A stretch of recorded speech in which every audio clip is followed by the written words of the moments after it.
am honored to have two special guests with me today, my two dear colleagues, Mélanie Landthaler and Shirin Moayyad, who are passionate about coffee, and today will be sharing their stories behind the coffee and the people behind coffee. Mélanie is a sustainability expert with profound work experience in coffee origins, professional feminist, and a strong sense of justice. She has a love for science and deep affection for smallholder farmers. Responsible for the gender equality and women empowerment in coffee origins AAA since 2015. And Shirin Moayyad. Shirin has an impressive international background in coffee, that is. She began her coffee career living on and managing a 98-acre coffee plantation and roastery in Papua New Guinea. She spent 11 years in Papua New Guinea mountains before holding various roles in Singapore, Northern California, occupying roles from coffee buyer to president of the Singapore Coffee Association, a judge for the Asian coffee, and director for an iconic coffee brand. A clear passion for buying high-quality coffee and collecting stories. Coffee and the people behind them. Shirin has been with Nespresso for a long time, since 2013 actually. Welcome to both of you. Shirin and Mélanie, I understand you actually met before your days at Nespresso. Can you tell me about how you met? Indeed, we had the pleasure to meet. I was on a buying trip for coffee in Sumatra, and as such I was visiting with various different suppliers, and my very last appointment before flying out was in the city of Medan, a big congested city. And I wasn't quite sure who it was going to be with. I knew it was a representative from the coffee exporter who showed up, and with him came this extraordinary woman. And as the last appointment of the day and of the trip, I was probably a little bit short on patience until I realized what an exceptional person Mélanie is. I was so impressed with her rigor, her commitment, her knowledge of the issues around sustainability in Sumatra. She knew everything off the back of her hand, and she spoke with such authority and such conviction. It made a monstrous impression on me. Mm-hmm. And voila, we've been friends since then, and and for me, it was colleagues. For me, it was equally. We had a lot of buyers visiting from all over the world, and Shirin was the first female coffee buyer that came to visit, so that also had an equally big effect on me. Inspiring. That's great. And when did you know that you wanted to work in this gender space? So I've always worked in the field because I studied development studies, so I've always traveled by myself as a woman, sometimes or often in Muslim areas and countries, and I think I normalized and a lot of experiences and situations until 10 years ago, when I was the sustainability manager for a large global green coffee exporter. And I was responsible for those two provinces that were neighboring Aceh and North Sumatra. And we had a collaboration with a development agency that did a gender analysis for us of the coffee production in those two provinces. Again, a few hours from each other. And for me, it was such a eye-opener to realize how different coffee production was in terms of gender. In Aceh, women were really not involved at all, maximum a little bit at harvesting. In North Sumatra, they were the main responsible for the majority of coffee producing tasks. And that was my first professional encounter with gender, and then little by little I realized it wasn't just something that had to do with the farming communities, it was something that had to do a lot with myself, with my professional position as the only female manager on mid and senior level in this global company, and to understand that it was a concept that had a name, and it wasn't anything personal about myself, but it was a systemic issue that can be tackled, was what made me want to work in it. Okay, that's really interesting, Mélanie. Very, very strong background. So I guess that's where the strong conviction really comes from. I think the professional, but also the personal. Yes. And I think you're quite fortunate to have that. A lot of us are seeking that in our day-to-day jobs. Now, Shirin, you have a rich and colorful background. I'm really keen to start to write a book about you, actually, The Adventures of Shirin. But can you tell us, after all those years working on gender equality, what is still inspiring you today? So I grew up in a really religious family, but from a Middle Eastern background. And in my parents' religion, there was a saying that we are all the fruits of one tree or the leaves of one branch. And there was a tenet that if a family had limited resources and a boy child and a girl child, their obligation was actually to put their resources to educating the girl child. Because the boy, in any event, was going to land on his feet just because of his sex, whereas the girl needed a hand up. It was like a form of early affirmative action, if you will. And this left me with this sense of almost ferocity around the need for women to be educated. And that's something that has guided my belief system throughout. Wow. So really rooted and grounded in your family and your background. Absolutely. That's amazing. What does woman empowerment mean in the context of sort of agricultural development and with the farms that you work with in your program? So how we at Nespresso define women's and girls' empowerment is not necessarily limited to the agricultural sector. It's quite universal, and it's about the expansion of choice and the strengthening of voice through the transformation of power relations, so that in the end, what it's about is that women and girls have control over their lives and their futures. Thanks, Mélanie. Just to retake some of what Mélanie said, Shirin, why do you think that gender inequalities persist in this space? It's such an interesting question. I often look at cultures or religions or races, and you look at prejudices and behaviorisms that have existed for millennia, right?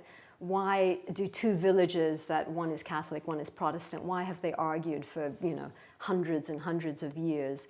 And it's this perpetuation of behavioral traits or patterns of behavior that just persist until one day, perhaps like a rock in a river that obstructs the flow of water suddenly plunks down, something causes a change in behavior.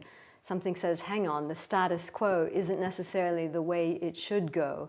But until that happens, and I think a lot about the work that we're doing with the gender program with AAA as being that pebble in a river that might change behavioral traits. But until that happens, the status quo just continues.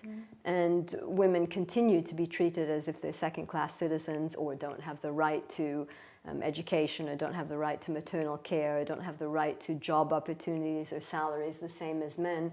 Something has to happen for there to be a shift in direction. I think it's just the way of human behavior. Yeah. No, for sure. I think the idea of understanding sort of social-cultural norms is quite critical. Often we talk about drivers of inequality. What are some of the hidden drivers in gender equality in this space, in particular where you've worked? So the coffee sector as such has started, I think, in the last years to understand that gender inequality is an issue. But what's usually done is to look at it only being an issue for women, like women only, or to do very standalone additional projects. And what we at AAA do very differently and have been doing for the last few years is to integrate it into what we're doing, first of all. Secondly, it's not just an issue that is about women, but it includes men and boys a lot. And what we are doing also differently is that we're using transformative approaches. So what usually is done is a 2-3 day gender training, or even a training of trainers, and then people are mainly left alone to drive this change. And I have given these trainings myself for the UN. It's quite common, but with Nespresso we're going way beyond this, because in this 2-3 first days we are asking people, and this could be people in Switzerland, this is not, again, it's not just a problem in developing countries, to reflect on their own culture, right? And I think this reflection starts in the first few days, but then it's so important to mentor them and not leave them alone. And that's what we're doing with our 2030 strategy and the different initiatives that we have developed. So when we talk about gender inequality and solutions regarding inequality, one word often comes to mind, inclusion. Shirin, in your experience, does this resonate, this idea of inclusion, and how does it show up in the space that you've worked in the farms? Yeah, absolutely. I mean, I think of a world without inclusion as being something two-dimensional, or a film that has been shot in black and white instead of color, full technicolor. There's something lacking. The Chinese proverb says half the sky is held up by women. So it stands to reason that inclusion is critical. The famous American author wrote, Mark Twain, he said, what would a world without men be? Sorry, what would men be without women? And his answer was scarce, mighty scarce. So yeah, you can't imagine a full industry thriving. If I think about coffee now, a full industry thriving if half of that industry has been excluded. So inclusion has to be a part of this. There's a reason that gender equality is on the Sustainable Development Goals list, or the Millennium Development Goals list. It is what will contribute to a thriving industry and to a complete industry. So, yeah. No, that's really interesting, Shirin, and I think throughout this conversation, the idea of ensuring that women are presented and that women have a place and a seat at the table to make those types of decisions for themselves and for families really resonates throughout the theme of this week. Concretely, you know, what do you see as the role of men? Because often when we talk about gender inequality, there's that appropriation or misappropriation that it's about females. And we know that it's not just about females. So what is the role of men concretely? Yeah. So while in the focus, and that's the same for our 2030 gender strategy, the focus is on women's social and economic empowerment. Our second focus, however, is on changing social norms and beliefs, and that's where men come in indeed strongly. I think it's also important to mention that while men benefit from patriarchy and the way things are, they also suffer from it. So gender inequality and being, you know, the expectations of what is a good man and in certain cultures can, you know, is quite harmful, let's put it that way. So they come in because they are part of society, because they are the power holders, because if we just would work with women, we would actually risk a certain kind of backlash. You know, the things that we're doing at AAA, for example, leadership courses for women that help them to work on their confidence, which is often a big issue. We work on financial literacy trainings that help women be able to maneuver markets or their daily life better. But at the same time, we have to work with their husbands and their sons and the elders in the village to change the social norms and beliefs that create these barriers for women in the first place.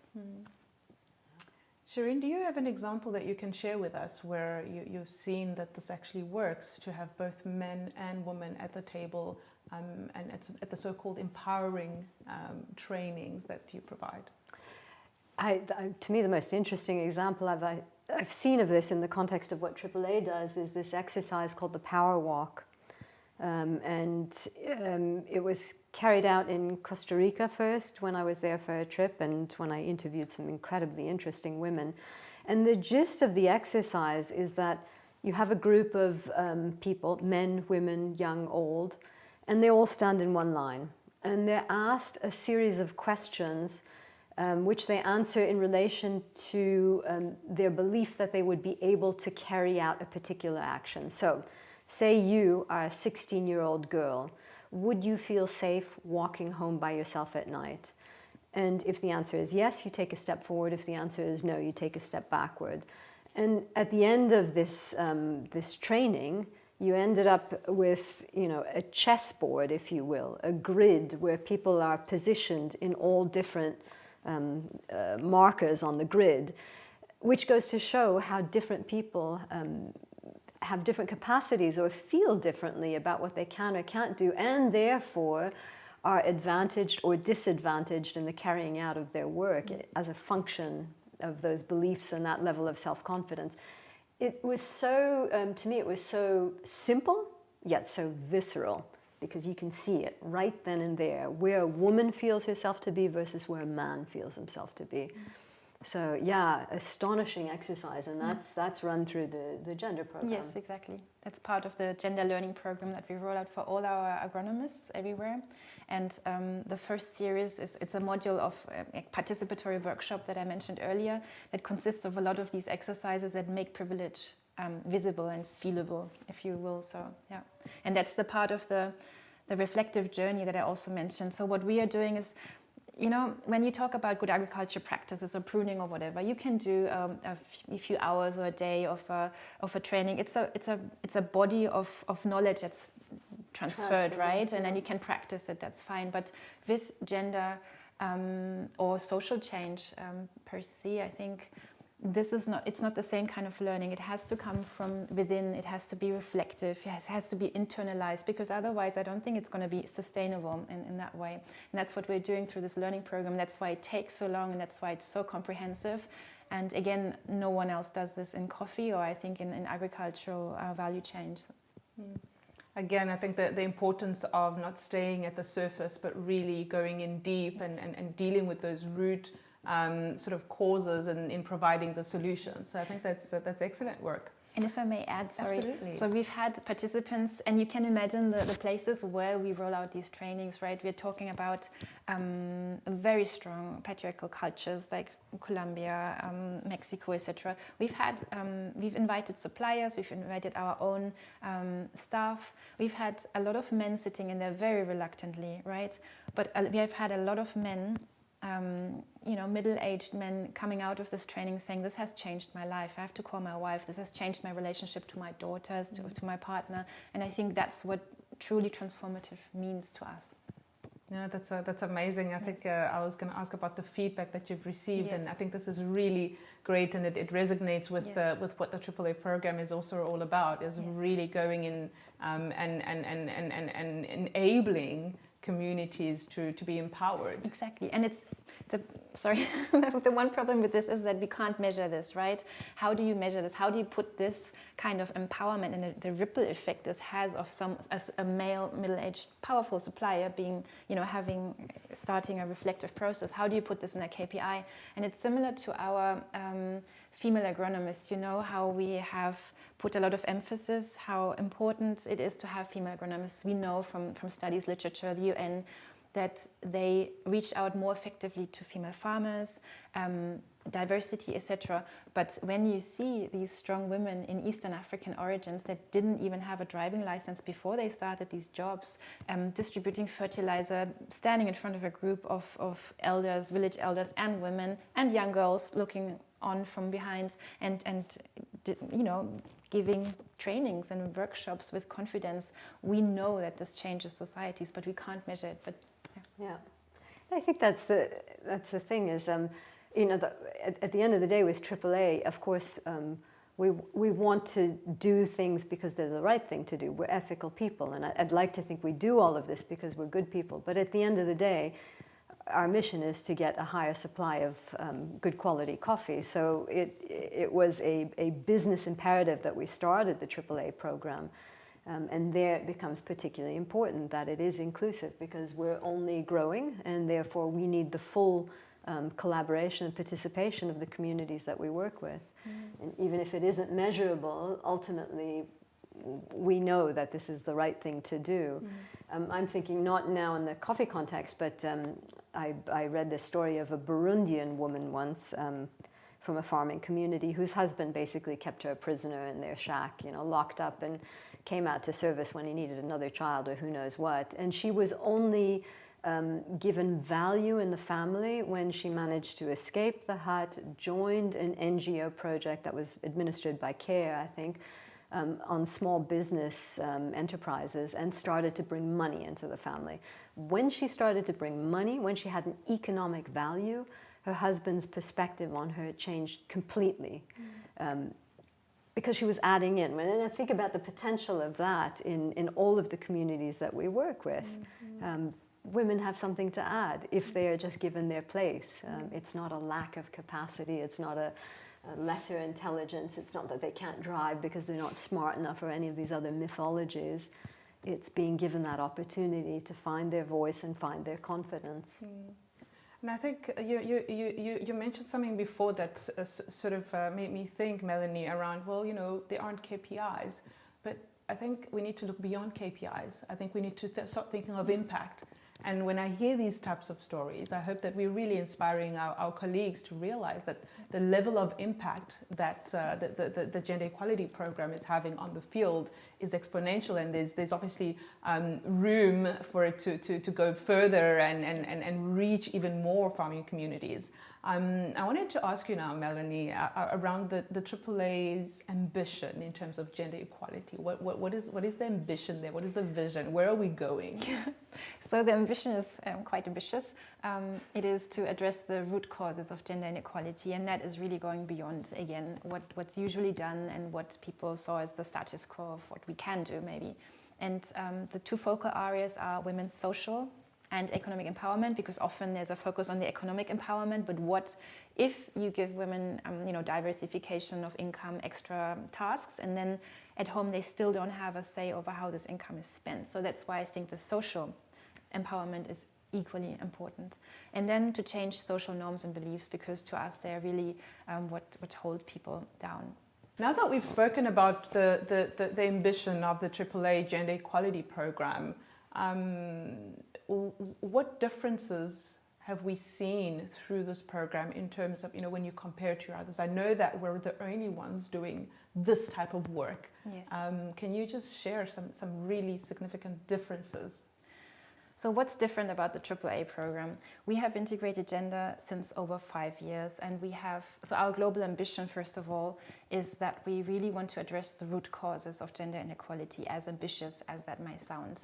And for this, the first focus, of course, is women's social and economic empowerment.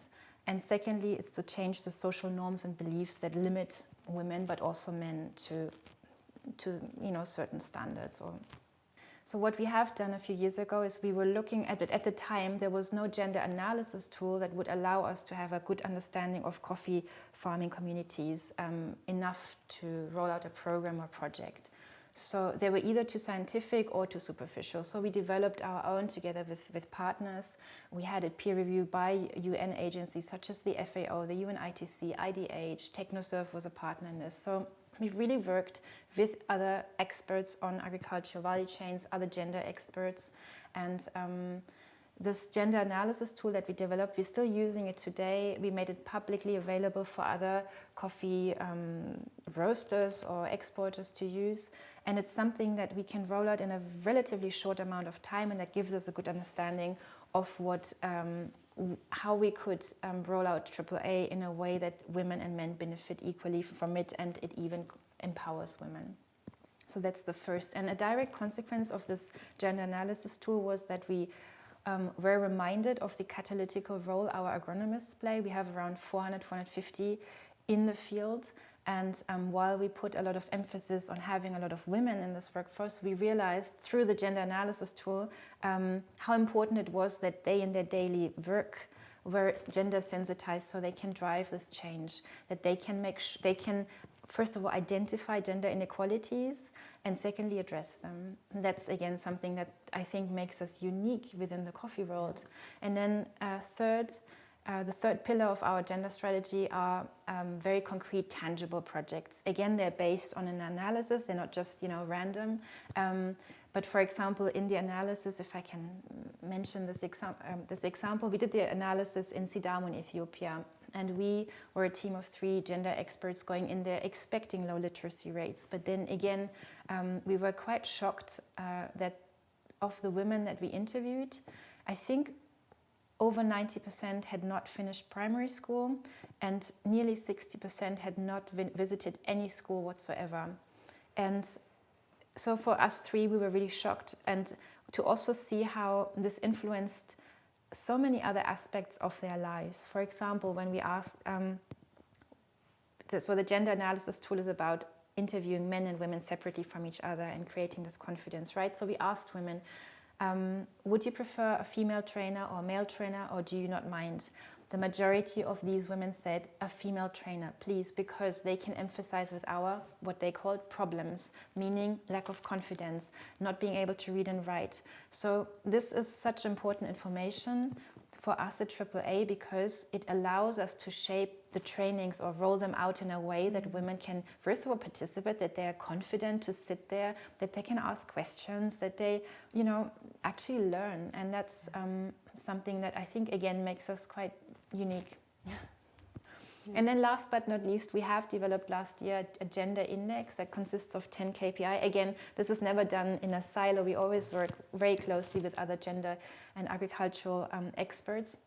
And these 10 KPIs will measure in 3 categories. First of all, it's women reached, how many women participate in training. This is sheer numbers, it's rather easy. But then the second category is women benefiting from AAA, which is a bit more tricky to measure and has to do a lot with decision making, control over coffee income, those interesting areas.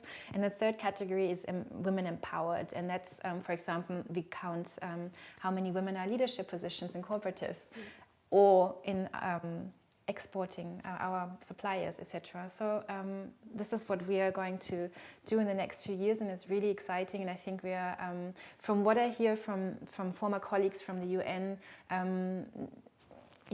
no one else is doing anything like that. I'm often asked by other companies, is there a shortcut, for example, to the gender learning program? Can you do this shorter than in 6 months and with less budget? And the answer is always no, you cannot. You can't shortcut equity. Sorry. Exactly, you can't shortcut this reflective learning and what we want to reach. So yeah. If I can add to that too, I mean, I've always depended on Mélanie for the empirical side of whatever I say, but more anecdotally, and call it gross stereotyping if you will, but I'm sorry, this is what you experience when you spend a lot of time in the field, is that when coffee money goes to the men, there's a pretty high likelihood that it's going to be spent on booze instead of on the community, the family, the children, the health of the children, the nutritional value for children, the education of the children. So doing this is really creating value for the entire community. It's not just for the women, but it has to be created. Again, it's that vision of a boulder in the midst of a river. Until that boulder is thrown there, nothing changes, and we're really affecting change with this tool. And there are actually figures like. So it's totally empirical evidence. This is why I need Mélanie. The percentages of money that women feed back into the household versus men is there's a quite big difference, even if household income is not enough for basics. So you're totally that's it. It's what you see, right? Yes. Even without those figures, it's what you experience when you're out there as a buyer or just in the field observing. Yeah. No, absolutely. We've talked a lot about sort of the ambition of the AAA's Gender Equality Program and the actual intensity of the work that has gone into it and ensuring that we're doing it right and that there are no shortcuts to this. Shirin, I'd really like you to sort of take us through what are some of the changes you've seen in this program since you've been at Nespresso, and maybe share some examples of, sort of seeing that change and that sort of those stories that you can share with us. Yeah, well, the first change is just that we have a fierce professional on hand who is responsible for all of this. And again, chapeau to Nespresso that we've created a tool that is acknowledged by the industry as being best in class, by the way. If I look at a couple of different examples, I mean, one that really struck me, that really was stark, came about in Costa Rica. Costa Rica is an advanced country. It's not the poorest of the poor, the most backwater. It's a really advanced country. And there, I was in Tarazú, a coffee-growing region, and saw 2 very different examples of women. One was a woman, and I'm sorry, this is a bit shocking and a bit brutal, but a woman who had been beaten first by her parents and then by her husband, whose husband was then beating her girl children, who told her that she was too stupid to know how to drive, to learn how to drive. So he wouldn't teach her how to drive. He wouldn't allow her that mobility that she needed to move the coffee. Instead, he strapped sacks of coffee cherry onto her back and made her walk up a mountainside with that cherry as his own personal pack mule. A story just so, to me, so unjust and so horrific. And through 3 generations, a cycle of abuse, a cycle of ignorance, a cycle of suppression and of things that shouldn't be. Just a few kilometers away, another coffee farmer who at the age of 14, her father said to her, well, first of all, I've got to teach you how to drive the truck because you need to move the cherry. And I need to teach you how to look after coffee because chances are this is going to be your livelihood in the future. So you need to know it now. You need to learn it now. And I'm intensely interested in the fact that these few kilometers away, one from the other, women should have 2 such different experiences. 3 generations of suppression and abuse, 3 generations of empowerment and confidence building. And how do you work with that? How do you move past that? And this is a region that the AAA program is working on gender projects. So that's changed to me. That's where you start to address things, and those are the sorts of stark examples that you see that really tear at you and make you think, social justice, damn it, we've got to do something. We have to take a stake. We have to play a role in doing what we can here. Absolutely, that's quite I think an enriching story to share, to recognize that with such little difference, you don't have to be in different parts of the world. Just really neighbors, it can really be different. And the happy ending to that is that the woman who was abused, she is a member now of the AAA program, and she was able to separate from her husband, and her life has just gone forward ever since. Her coffee is very, very good. We buy her coffee. She's thriving. She has agronomists who come to visit her regularly. She's extremely happy now. Her 14-year-old child now drives a motorcycle up and down the mountainsides, and it's a success story. I think that's the impact that we want to see in the communities that we work. And I know that Shirin, you've worked in this field and have a good sense of who's who, and especially when we think about coffee. I think it's really difficult for women to sort of pierce through that glass ceiling. But there are pioneers. Can you share with us some of the pioneers, women that you value and that you've seen? Absolutely. I think sometimes we forget the fact that gender equity and gender equality isn't just in the countries where we source our coffee from. It's everywhere. And there was a woman who was a groundbreaker in the United States in the world of specialty coffee. In fact, she is the person who coined the phrase specialty coffee in the 1960s, who realized that there was this thing and created this thing called fine coffee. Her name was Erna Knudsen. She was a Norwegian immigrant to the United States, and I believe it was in the 1920s. And she started off on the East Coast in New York. Eventually, when she started working, she was both a model, from what I understand, very good-looking woman, very poised, very glamorous woman. And she was what in those days was referred to as a Gal Friday, which was a way of calling a secretary. She ended up on the west coast of the United States in San Francisco, which was ground zero for the specialty coffee industry. And she was the Gal Friday in a green coffee trading company. And at that time, it was really and truly an old boys network. Women were not allowed into the cupping room. Women weren't considered to be competent enough or qualified enough to be allowed into the cupping room to cup coffees. But she pushed and she pushed and she pushed, and eventually one partner in that firm did allow her into the cupping room, and of course she had a fabulous palate.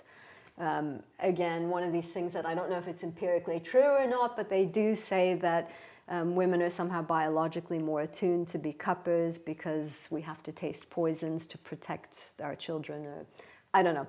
In any event, she was a great cupper, and she worked her way up, eventually buying out the export company or the trading house that she worked for. She bought it, and then she, as I said, she coined this phrase, specialty coffee. as being coffees of a very high grade. And that was what she was known for extremely high quality coffees. Now, I met her in the 1990s, I want to say, because she was the US importer for our finest estate coffee from Papua New Guinea. And I was on a trade trip with the Ministry of Trade to California, and my colleague said to me, "Oh, you must meet Erna when you're there." And I said, "Well, who's Erna?" And they said, "Well, she's the woman who imports our estate coffee." And so I set up an appointment with her. And I was really rather in awe of thinking, oh my God, this is, you know, the woman who coined the phrase, she's our importer, blah, blah, blah. But she was so welcoming to me, so welcoming. So she invited me to the cupping table, and she was actually doing a test cupping on a Kenya. We cupped it together, again, me trembling with awe to be cupping at the same table as the renowned Erna Knudsen. But it was like she took that as her role. She had blasted her way through the glass ceiling. She had just broken that glass ceiling and said, stuff you to the men in the industry. I'm doing this. I can do this. I'm buying the company. And with that, I had the sense she really wanted to welcome me to that table as well. She was also this extraordinary example of it, because being a woman didn't mean she was going to be a feminist in a more old-fashioned sense. No, she was ultimately just incredibly glamorous with, you know, full makeup, and she was wearing on that day like a leopard skin print outfit, and she had, you know, cat's eye glasses that went like that. And she took me out to this restaurant for lunch that was, from my perspective, coming from Papua New Guinea, ever so upmarket, Boulevard. And she called all of the waiters there, darling, that handsome young man, darling, get me another cocktail, because this was the other thing. She perpetuated the old Wars Network way of taking cocktails with lunch, which nowadays you wouldn't do that. If you're going to cup coffee, you definitely wouldn't be imbibing cocktails. But just the glass ceiling was broken with panache, with style, with verve, with guts. She was fearless. Going back to this example of the boulder in a river, it takes paradigm shifters like Erna Knudsen to realign us in a new direction and say, well, this is what the coffee industry can be and what it needs to be for us at AAA, at Nespresso. Shirin, thanks so much for sharing that story. I think it's a really powerful story to be telling, especially because it showcases that, you know, gender equality isn't just a fashionable thing now, but it really dates back to years and ages ago. So cheers to pioneer women in coffee and breaking that glass ceiling. Mélanie, can you just share some parting words with us, and especially based on your a lot of work that you've done in the past? So something that I've always recommended when people ask me what can they do as consumers or someone who works in a coffee company, and it's something that is deeply integrated, I think, in our gender work, is to ask questions. Who is producing your coffee, first of all? Who is the farmer? Because we often think of, when we hear the word farmer, we think of a man with a mustache and a hat. Is that really the farmer, or is the wife next to him the farmer? So to ask these questions, for example, we often read things like, a lot of money is going back to the cooperative, but are women members and or leaders of these cooperatives? To ask these questions, be curious, and then to question the answers. How did you get these answers? Were there only male enumerators or interviewers, or were women involved in the data collection, etc., etc.? Ladies, I'm truly proud to have you as colleagues. A really inspiring session and discussion, so rich and colorful. I really enjoyed the fact that we've got sort of the specialist and expert coming to the table, and with your experience, Shirin, as well, in the rich and colorful stories. It's been such a pleasure, and I hope that our colleagues will enjoy this conversation as much as I have. Thank you so much Thank for you so inviting much. us to the table.